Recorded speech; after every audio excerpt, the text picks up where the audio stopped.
Kesinlikle yanıma bana da kimse bulaşmasın. Yarın akşama kadar yaz.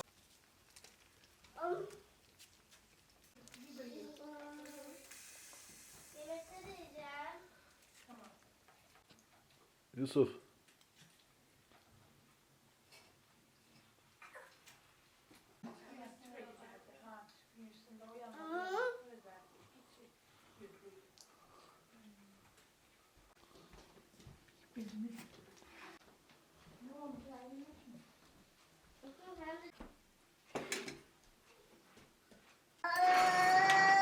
O hep buraya oturuyordu.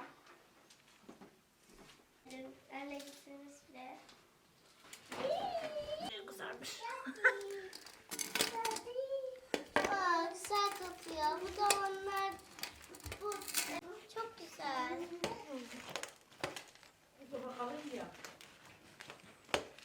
İyi pişirelim. Sıcak ama sen bunu nasıl yiyeceğim?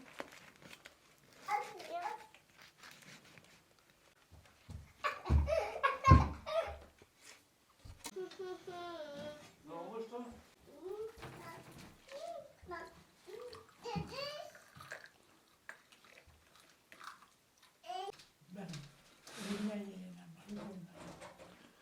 En güzeli elde yemek.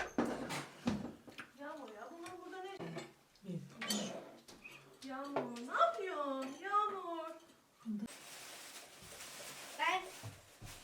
Benim kaşık çatalım. Şunlardan Yağmur alayım. yemekte ne var say bakalım.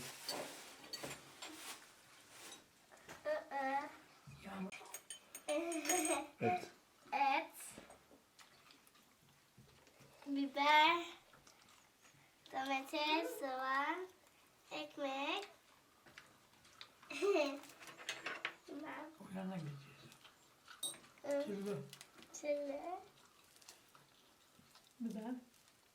Biber. Biber, pişi, Pişi. tereyağı. Ama sen